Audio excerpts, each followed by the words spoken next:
Yeah, I'll react to that, sure. Hey guys. Sounds fun. QI rounds about America. Funny and interesting facts. Cool. Preemptive like. Hope everyone's doing well. Let's get right into it. Have a laugh or whatnot. Let's go. Complete this sentence. Donald Trump is the first president in 168 years not to have... Too many possibilities. Not to have what? A trace of common decency.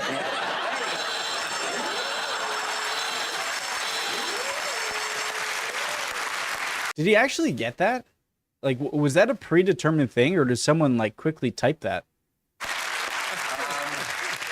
Empathy. Empathy. Charm. Charm. I think Anybody? these are all too obvious. I'm going to go with not to have the ability to pee standing up. Wow. So since 1850. Washington? Since 1850. What happened in 1850? Coronation Street started. It's all the whole show is about. Oh, pet animals. Pet. Pets. Pet? He's the first president not to have a pet in the White House. Really? He's got Melania. They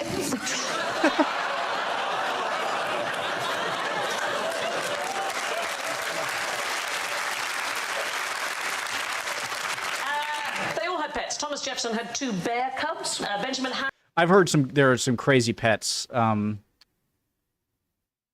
Someone had sheep. I guess sheep isn't really a crazy pet. I don't know. Harrison had 2 opossums called Mr. Reciprocity and Mr. Protection. What? Franklin D. Roosevelt had a Great Dane, rather confusingly called President.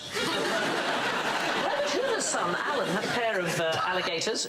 Teddy Roosevelt, I think, gets the prize for best presidential pet owner. 9 dogs, 2 ponies, 2 cats, a hen, a lizard, a blue macaw, a garter snake named Emily Spinach, named by his daughter Alice because it's as green as spinach and as thin as my Aunt Emily. I think President is actually a pretty cool name for a dog, now that I think about it. Small bear, a piebald rat, a pig, a rabbit, a laughing hyena, a barn owl, a one-legged rooster, A hyena? and 5 guinea pigs. He also had 6 children. Hyena would be a super cool pet. They might eat you, though. Seems a lot, and a badger called Josiah.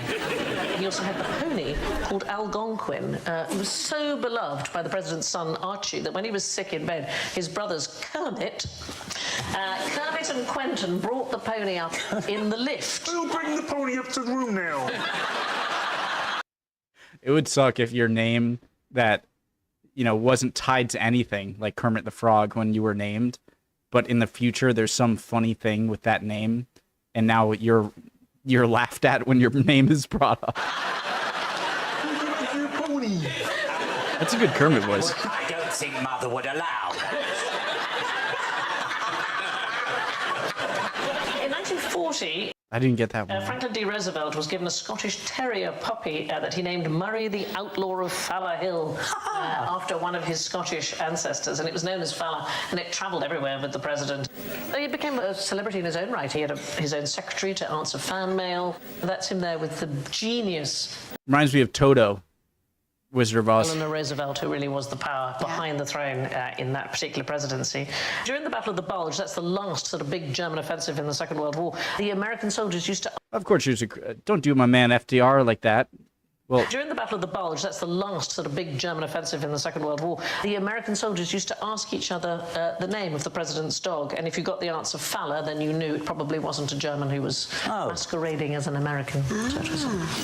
Donald Trump is the first president of the United States to steer clear of any petting in the White House. imagine you're actually an American soldier and you just forgot. German, shoot at him. It's like, no, I forgot his name. That would definitely be me. United States to steer clear of any petting in the White House. Oh. I'm just going to let that live in the air. What are these people doing? Moving a massive nipple tassel. So what's this? Tippecanoe? Tippecanoe And Tyler, procession. Does too. anybody know anything about Tippecanoe? Yeah, Tippecanoe and Tyler too. That was maybe I don't know. Who is that? That was the campaign slogan of, was it William Henry Harrison? No, that's the guy who died super quick. Tippecanoe and Tyler, too. Wait, was it Tyler? No. This is to do with an American presidential election. So it's called a presidential campaign ball. So in 1840, William Henry Harrison ran for U.S. president. Hey! Against the incumbent President Martin Van Buren, and his whole campaign centered around victory balls. So huge spheres, they were made of tin and of leather. They were more than 10 feet in diameter, and they had pro-Harrison and anti-Van Buren slogans written on them, and his supporters would go to a rally, and then they would roll the ball all the way to the next town in order to gain attention. The word OK comes from this election. Oh, I did hear that because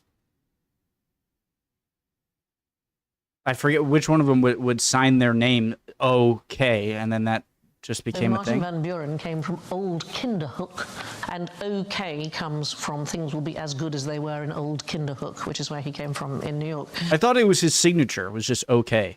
So this is the beginning of us using that expression, that things are OK. It's an extraordinary campaign because it spawned the phrase "keep the ball rolling." That's where we get this from. Hey! Tippecanoe was Harrison's nickname. So he was the leader of the U.S. forces at the Battle of Tippecanoe, and the campaign was a huge success. Harrison was elected president, first election in American history. And then he died very quickly.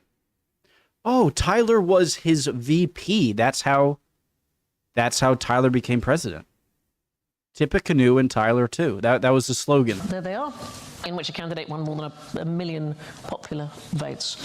Unfortunately, he died a month after becoming president. Run over by a giant ball. Yeah. And then the really It was pneumonia, weird thing, I think. 1880. People say it's because Harrison gave a super long campaign speech, or super long inauguration speech in very cold weather, and he died from that. But I'm pretty sure he died like 3 months later from pneumonia. Maybe it was somehow tied to that. His grandson, Benjamin, was elected president with exactly the same strategy. So here is the... By the way, never mind. I'm pausing too much. Never mind. The actual ball, and you can see how big it was. It was steel-ribbed and canvas-covered, this one, and they rolled it around 5,000 miles from Maryland to Indiana.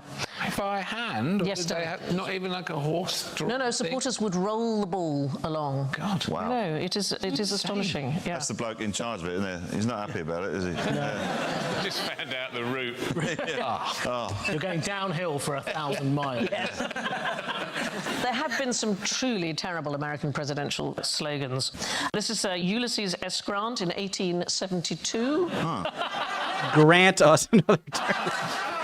Alfred M. Landon against Franklin Roosevelt in 1936. Yeah. Thomas Dewey versus Franklin Roosevelt, 1944. I love this stuff because it shows how people are the same. I always forget that. I think a lot of people always forget that. I shouldn't speak for everyone. I often think of, it's hard to think of people in the past, especially further in the past you go, that they were just people with humor and issues, well, different technology, but that we have today. I think that's cool. I'm going to stop.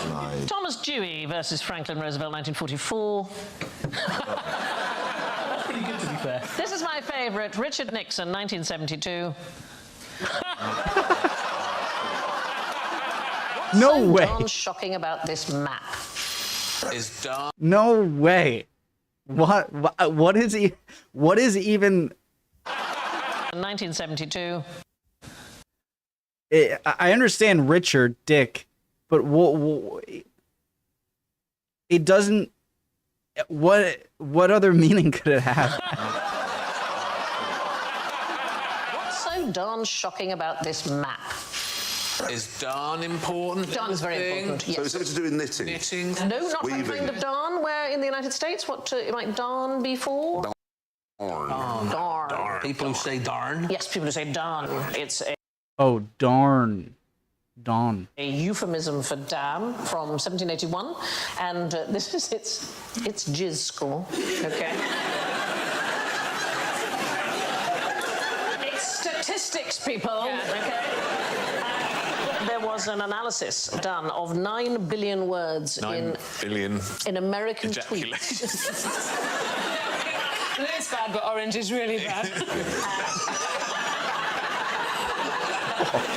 9 billion words in American tweets, and then they've geocoded them, so they analysed where they are, pinpointing it on a map, and then they displayed them as heat maps. So this is darn, and if you look at the more the word is used, the darker the red colour, and the less it's used, the darker the blue. So it shows that darn is used very heavily in the northern and central states, well, in tweets at the very least. Score. So have a look at this one. What word do you... So where I live, we have a low jizz score. Northern and central states, Clearly. well, in tweets at the very Over here. least. So have a look at this one. What word do you think this map represents?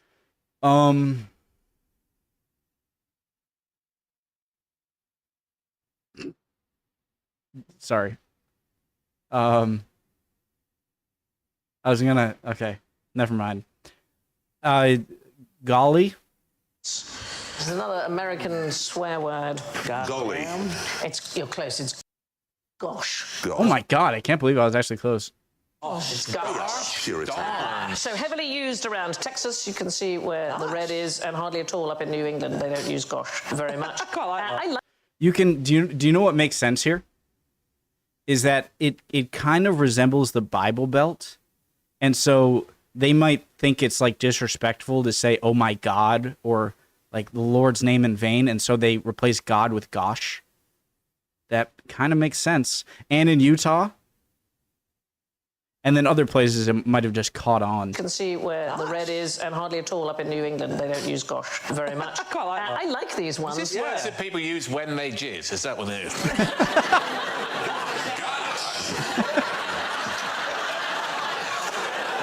Gosh darn it. I'm sorry, Miss Hold Anna. up, man. This show's changing, isn't it? And I'm just trying to wrestle it back. So have a look at this one. Very heavily used in New England. Okay.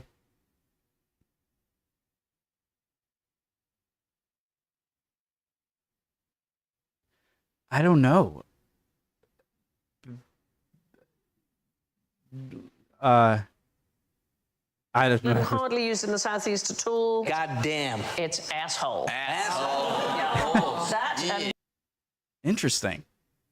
you thought Why there do was they a... not use it? Very New York thing, I They guess. don't say asshole in Arkansas. Georgia. Or the Carolinas. Yeah, Or not used in Mississippi. Florida. It's not used in Mississippi and Alabama are almost pure blue. Montana because there's nobody there. That's true.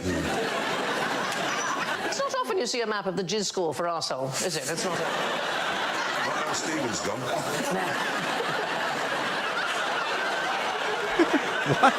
So here's the question: do you think that people who swear a lot are more articulate or less articulate? Less. More. Why? Because they've got more words. That's exactly right. That's exactly right. Wank and bloody and things like that. People who don't swear haven't got those words. You were doing so well, and now you're going to hardly appear in the programme at all.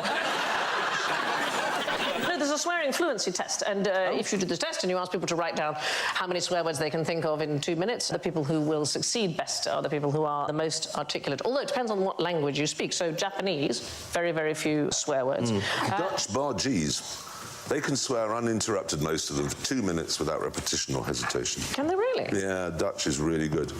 They've got, what's that word? Schwaffling. What does it mean? Well, you certainly couldn't say it on Dutch television. It means to bang your penis against the Taj Mahal.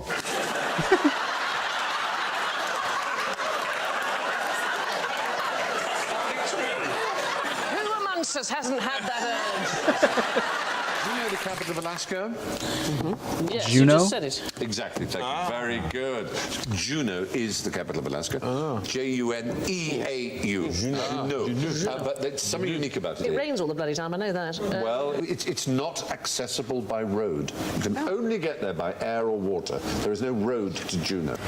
A lot of big lakes, big islands over on the west coast of, you got Victoria Island. Is it Victoria Island? Never mind. Sarah Palin can get there by walking on the water.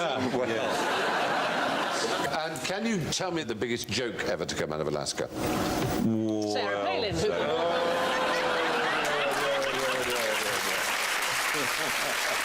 That was too easy. We're not forcing you that.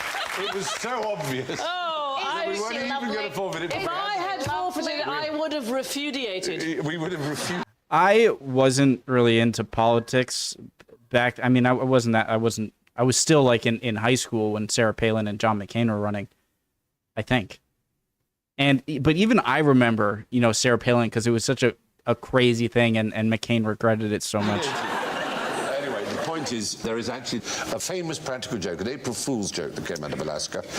It took a lot of preparation and was rather extraordinary. We'll show you a photograph that might give you a hint. I mean, it's not really going to be easy, but what's in the background there? This is Volcano? a volcano-based practical Yes. joke, and it's one that I read about it, and it very much impressed me because if you do a practical joke, which is, cling film over the toilet, something simple. Yeah. But the person who did this practical joke... It doesn't work for women necessarily because we tend to notice when we sit down that there's some, but for men, I tell you, it's a hoot. There was a volcano. Put saran wrap over a volcano? Gentleman, I can't remember his name, I apologise. Don't you Decided worry. to try and make it seem as if it was erupting, so took loads of tyres and set fire to it, and then everyone came out of their houses and went, the volcanoes are erupting. Because it was so Absolutely good. right. He waited 3 years till there was a clear April the 1st. He took kerosene and smoke bombs and tyres and he dropped them down the crater and set fire to it. But in 50-foot letters, he did say April Fool, and he warned the federal authority. He called them up, but he forgot to call the Coast Guard, who did panic a bit. But it was fortunately all taken in the right spirit. And his name is Porky Bickar.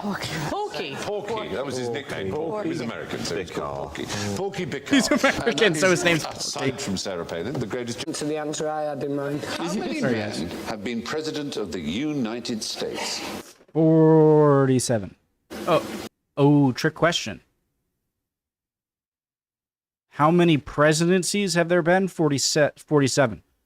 But how many people have been president? Because Trump and Cleveland were president 2 separate times. So that would mean there are technically 45 presidents. Oh, it's 46 Or 45 different people being presidents. or something. Well, shall we ask the great man himself? Shall we ask the current president? Is he here? Is he here tonight? quite Ladies excited. and gentlemen, What a waste of a guest. I'm glad we've given up my seat. I think it's sat in the audience for this one.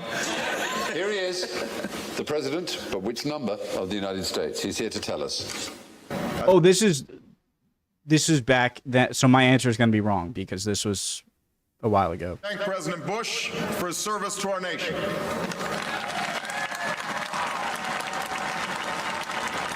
As well as the generosity and cooperation he has shown throughout this transition.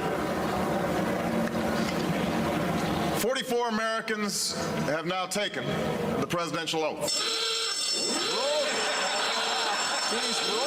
Yeah, the presidential oath has been taken 44 times at that point. You know what I'm trying to say. He's wrong. He made a mistake. He's only been on once and he's wrong already. He is currently known as the 44th, just as Bush was known as the 43rd, but they aren't. Bush was the 42nd, and he is the 43rd. Because of Cleveland. Do you know why this is? One of them was invisible. Was there someone who was president for a bit and then stopped being president? Someone else was president and came back? There was one non-consecutive president. It was the 22nd and the 24th. Why did they count him as two? That doesn't make any sense. Yet they count Clinton as one. Yeah, because his terms are consecutive. This one was the 22nd, then Benjamin Harrison was president, and then he was the 24th. This was Grover Cleveland. I think if I was doing that, if I was setting that system up, I would have gone for the number of different men. Right? Yes. I would say, that you get a new number if you're a different man. Yes, exactly. Not if there was a gap. No, I know, but there's only ever been one gap, and for some reason they didn't do that. So when he took his second oath, he was called the 24th president, although he was the same man who'd been the 22nd. So he was actually Stalin. He was, he did. So not only did he rule Russia, kill millions of people, he was two presidents of the United States. it's a weird system, That's isn't a CV. It's quite a bombshell. Now we know what he was doing in between presidents. Yeah, exactly.